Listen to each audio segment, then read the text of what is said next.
டூரி talkies ரசிகர்களுக்கு வணக்கம். வாங்க லென்ஸ் நிகழ்ச்சிக்கு போகலாம்.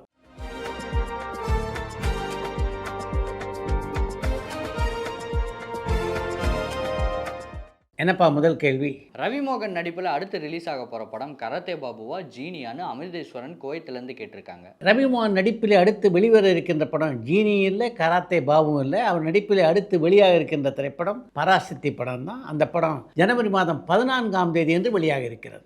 எஸ்டி சுப்புலட்சுமி அவர்கள் நடித்த பக்த குசாலா படத்தை பற்றிய சுவாரஸ்ய தகவல் ஏதாச்சும் சொல்ல முடியுமான்னு பிரேம் கடலூர்லேருந்து கேட்டிருக்காங்க. கிருஷ்ணராவும் குசேலருடைய மனைவி சுஷிலாவும் 2 கதாபாத்திரங்களில் அந்த படத்தில் நடித்திருந்தார் எஸ்டி சுப்புலட்சுமி. அது வரைக்கும் பார்த்தீங்கன்னா அது மாதிரி 2 மாறுபட்ட கதாபாத்திரங்களில் யாருமே நடித்ததில்லை. அந்த விஷயத்தில் அது ஒரு புதுமை என்று தான் சொல்ல வேண்டும். தமிழ் சினிமாவின் பிதாமகர் என்று இன்று வரை கொண்டாடப்படுகின்ற கே. சுப்பிரமணியம் இயக்கிய அந்த படத்தில் 27 குழந்தைகளுக்கு தாயாக நடித்திருந்தார் எஸ்டி சுப்புலட்சுமி.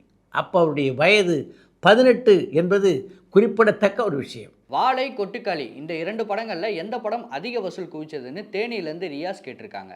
வாழை, கொட்டுக்காளி ஆகிய 2 படங்களில் மிகப்பெரிய வசூலை வாரி குவித்த படம்னா அது வாழை திரைப்படம் தான். தங்கலான் திரைப்படம் விமர்சன ரீதியாகவும் வசூல் ரீதியாகவும் வெற்றி படமாக அமைஞ்சதான்னு பரத் மல்லூர்லேருந்து கேட்டிருக்காங்க. தங்கலான் திரைப்படத்தை பொறுத்தவரைக்கும் விமர்சன ரீதியாகவும் மிகப்பெரிய பாராட்டுக்கள் அந்த படம் பெறலை. வசூல் ரீதியாகவும் அந்த படம் வெற்றி படமாக அமையலை. சமீபத்தில் வெளிவந்த படங்கள் ஏதாச்சும் 100 நாட்கள் வரைக்கும் ஓடி இருக்கான்னு அஜய் ஒசூர்லேருந்து கேட்டிருக்காங்க. இந்த ஆண்டு வெளியான எந்த படமும் 100 நாட்களை கடந்து ஓடியதாக தெரியல. 2024ஆம் ஆண்டிலே அமரன், டூரிஸ்ட் ஃபேமிலி ஆகிய 2 படங்களுமே 100 நாட்களை கடந்து ஓடிய வெற்றி படங்களாக அமைந்தன. திருச்சிற்றம்பலம் படத்துக்கு அப்புறம் மித்ரன் ஜவஹர் ஏதாச்சும் படம் டைரக்ட் பண்ணாரான்னு தருண் கோபிச்செட்டிப்பாளையத்திலேருந்து கேட்டிருக்காங்க. திருச்சிற்றம்பலம் படத்தை தொடர்ந்து 2023ஆம் ஆண்டிலே அரியவன் அப்படின்ற ஒரு படத்தை இயக்கியிருந்தார் மித்ரன் ஜவஹர். அந்த படம் தான் டேனியல் பாலாஜியுடைய கடைசி திரைப்படமாக அமைந்தது. மேரேஜ் ஆனதுக்கப்புறம் நிக்கி கல்ராணி மேம் ஏதாச்சும் படங்களில் நடிச்சிருக்காங்களான்னு ஜீவன் டி நகர்லேருந்து கேட்டிருக்காங்க. திருமணத்துக்கு பின்னாலே 2024ஆம் ஆண்டிலே விருண்ணு அப்படின்ற ஒரு மலையாள படத்தில் நடித்திருந்தார் நிக்கி கல்ராணி.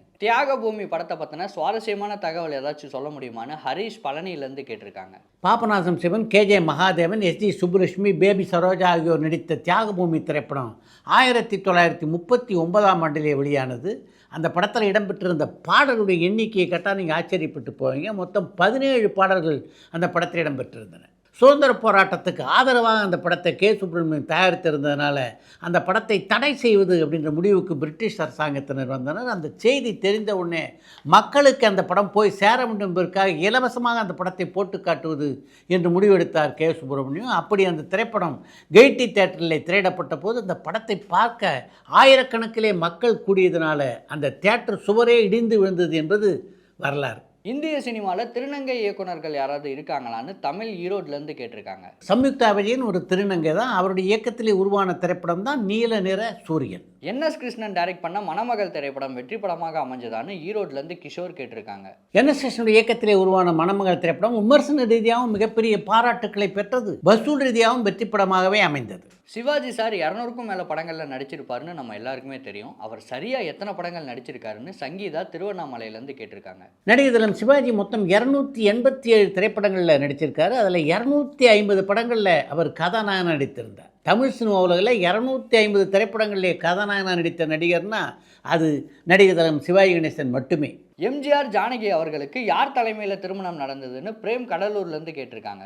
MGR ஜானகி திருமணத்தை நடத்தி வைத்தது இயக்குனர் கே. சுப்பிரமணியம் அவர்கள்தான். கவினுடைய மாஸ்க் படத்துக்கு எந்த அளவுக்கு எதிர்பார்ப்பு இருக்குன்னு தேனியிலேருந்து ரியாஸ் கேட்டிருக்காங்க. கவினுடைய மாஸ் திரைப்படத்துக்கு மக்கள் மத்தியிலே எதிர்பார்ப்பு இருக்கிறது. அந்த எதிர்பார்ப்பை எந்த அளவுக்கு கவின் நிறைவேற்றப் போகிறார் அப்படின்றது தான் பொறுத்திருந்து பார்க்கணும். கவலை இல்லாத மனிதன் படம் தோல்வி படமாக அமைஞ்சதுக்கு காரணம் என்னவாக இருக்கும்னு அகிலன் ஸ்ரீலங்காலேருந்து கேட்டிருக்காங்க. கவலை இல்லாத மனிதன் திரைப்படம் தோல்வி படமாக அமைந்ததற்கு அந்த படத்துடைய படப்பிடிப்பிலே சந்திரபாபுவால் ஏற்பட்ட குழப்பங்கள் தான் முக்கியமான காரணம் என்று ஒரு பத்திரிகை பேட்டியிலேயே பதிவு செய்திருக்கிறார் கவிஞர் கண்ணதாசன். அந்த படத்துடைய படப்பிடிப்பு நடைபெற்ற போது ஒரு நாள் கூட அந்த படத்துடைய படப்பிடிப்புக்கு ஒழுங்காக சந்திரபாபு வரவே இல்லை. அந்த படத்தில் கதாநாயகன் அவர் தான்.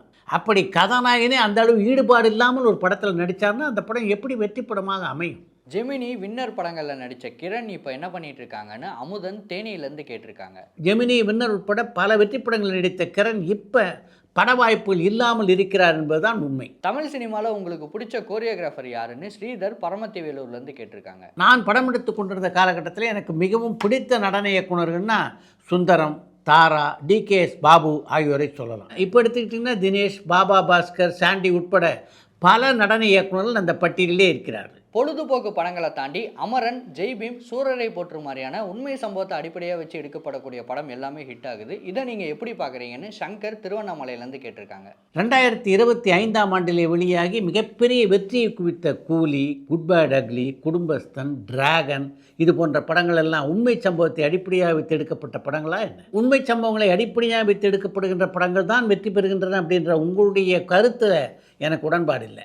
கங்குவா படம் ரிலீஸ் ஆகி 1 year ஆகுது. அந்த படத்தோட பார்ட் 2 வர வாய்ப்பு இருக்கா, வாய்ப்பு இல்லையான்னு ஈரோட்லேருந்து நரேஷ் கேட்டிருக்காங்க. சில கேள்விகளுக்கு நான் கொஞ்சம் கிண்டலாக பதில் சொல்லுவேன். அதை பார்த்துட்டு நீங்கள் கேள்வியே கிண்டலாக கேட்க ஆரம்பிச்சிட்டிங்கன்னு நினைக்கிறேன்.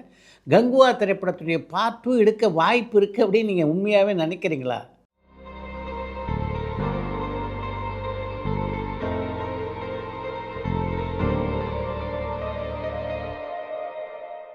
சினிமாவில் என்னென்ன ஒர்க்கெலாம் போஸ்ட் ப்ரொடக்ஷனில் வரும்னு சாந்தனு திருப்பாச்சியிலேருந்து கேட்டிருக்காங்க. படத்தொகுப்பு, பின்னணி குரல் சேர்க்கை, பின்னணி இசை, கலர் கிரேடிங் எல்லாமே போஸ்ட் ப்ரொடக்ஷனில் தான் அடங்கும்.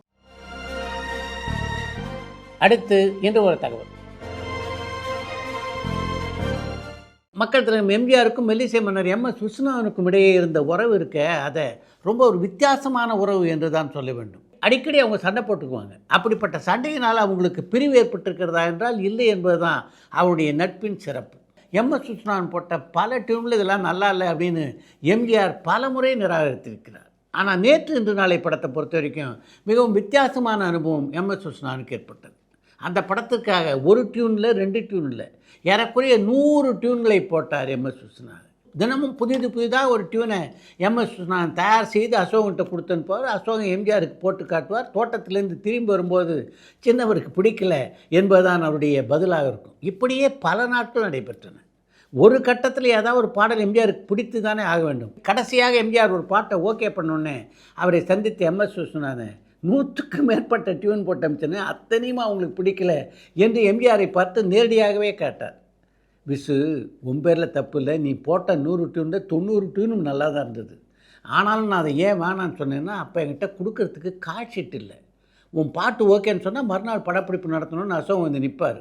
நான் கால்ஷீட்டுக்கு எங்கே போவேன்? என்னுடைய சுயநலம் காரணமாக தான் அவருடைய டியூனு நல்லா இல்லைன்னு சொல்லிட்டேன், தப்பாக நினச்சிக்காத என்றாராம் எம்ஜிஆர். இப்படிப்பட்ட ஒரு வித்தியாசமான உறவு தான் எம்ஜிஆருக்கும் எம்.எஸ். விஸ்வநாதனுக்கும் இடையே அந்த காலகட்டத்திலே இருந்தது. இளையராஜாவை சந்திச்சிருக்கீங்களா? பியார் பிரேமா காதல் ஒரு படம். ஸோ அந்த படத்தோட ஃபங்க்ஷன் நடந்துச்சு. அப்போ அதில் ராஜா சார் வந்திருந்தார். எல்லா கம்போசரையும் கூப்பிட்டுருந்தாங்க. நானும் போயிருந்தேன். ஒருத்தவங்க சொன்னாங்க, இந்த மாதிரி ராஜா சார் இன்ட்ரடியூஸ் பண்ணி தரோம், வாங்க போகிறேன். நான் என்னென்னு இன்ட்ரடியூஸ் பண்ணுவேங்க என்ன? புஷ்கர் காயத்ரியோட உங்களுக்கு எங்கே அறிமுகம்? டைரக்டர் ஹலிதா, ஆமாம், பூவரசன் பிபி எல்லாம் பண்ணுவாங்க. அவங்க வந்து புஷ்கர் சாரோட அசோசியேட். நான் சர்ச்சுக்கு போயிட்டு அன்றைக்கி வந்து சரி ஓகே நமக்கு என்னடா வாழ்க்கை படமே வர மாட்டேங்குது போது ஹலிதா ஃபோன் பண்ணுறாங்க. இந்த மாதிரி புஷ்கர் காயத்ரி உங்கள் நம்பர் கேட்குறாங்க. என்ன படம்னு கேட்டால் இந்த மாதிரி மாதவன் விஜய் சேதுபதி. அட்டோ பாருங்களா.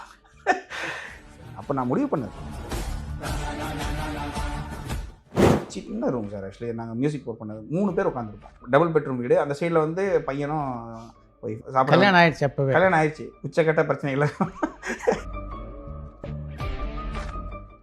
விக்ரம் வேதாவை பொறுத்த வரைக்கும் படத்தை பார்க்காமே பின்னணி இசையெல்லாம் ஆரம்பிச்சிங்கன்னாங்க. ஆமாம் சார், மெல்லிசை வந்துச்சு.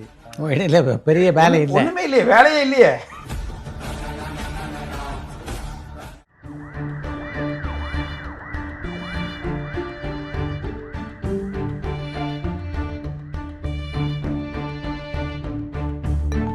பரபரப்பான சினிமா செய்திகள், நட்சத்திரங்களின் பேட்டிகள், சினிமா வரலாறு ஆகியவற்றை பார்க்கவும் படிக்கவும் உங்களுக்கான இணையதளம் touringtalkies.co.